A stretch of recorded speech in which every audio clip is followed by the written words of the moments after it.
Assalamualaikum warahmatullahi wabarakatuh. Hai semuanya, izin memperkenalkan diri. Nama saya Alfira Ramasabila dari kelas 11-2. Di sini saya akan menjelaskan atau memberikan informasi mengenai Sultan Babullah dari Ternate. Sultan Babullah merupakan satu pengusaha terbesar dalam sejarah Maluku, khususnya di Ternate.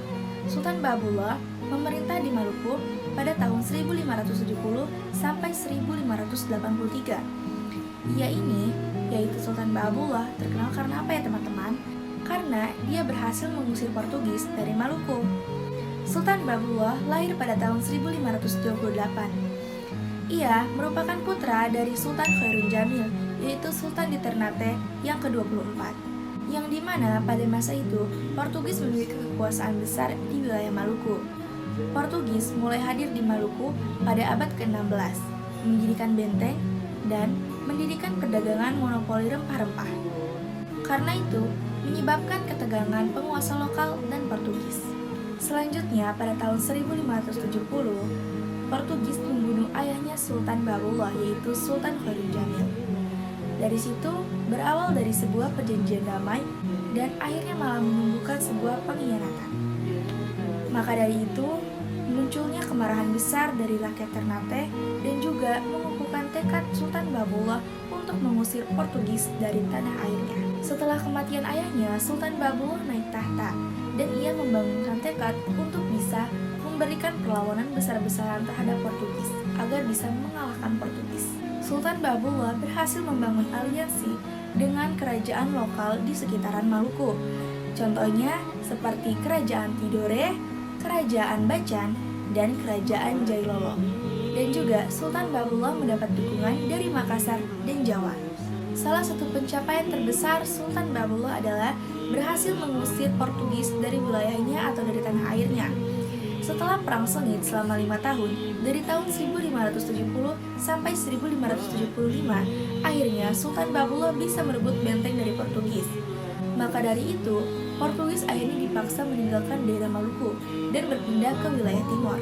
Setelah berhasil mengusir Portugis, Sultan Babullah memerintah dengan kedaulatan penuh. Ia bisa memperluas wilayah Ternate dan memperluas Kesultanan Ternate hingga memiliki wilayah yang luas. Dan juga Sultan Babullah dianggap sebagai salah satu penguasa terkuat di Nusantara. Sultan Babullah tidak terkenal hanya karena kekuatan militernya, tetapi karena kecerdasan diplomatiknya. Karena telah berhasil mengusir Portugis dari wilayahnya, Sultan Babullah menjalin hubungan perdagangan di wilayah luar, yaitu dengan Makassar dan Aceh.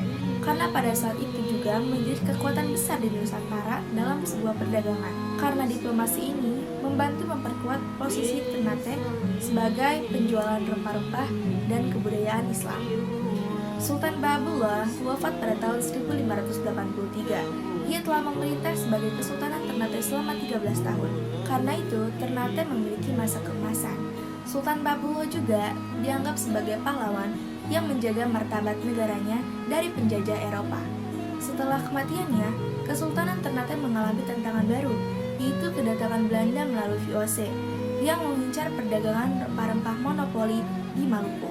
Meskipun begitu, Ternate tetap berhasil mempertahankan kedaulatan negerinya. Sebagai kesimpulannya, Sultan Babullah dianggap sebagai pahlawan yang tangguh, berani, dan visioner. Karena keberhasilannya melawan Portugis dan mengusir Portugis dari Ternate, maka dari itu bisa memperluas wilayah Kesultanan Ternate dan menjadikan Ternate sebagai kesultanan yang maju dan besar. Namanya hingga kini diabadikan sebagai bentuk penghormatan. Salah satunya adalah Bandara Internasional di Ternate yang diberi dengan nama Bandar Udara Sultan Babullah. Warisannya sebagai pahlawan yang menjaga kemerdekaan dari penjajah terus dikenal, terutama pada kawasan Maluku. Sekian dari saya, Alfira Ramasabila, kurang lebihnya mohon maaf. Wassalamualaikum warahmatullahi wabarakatuh.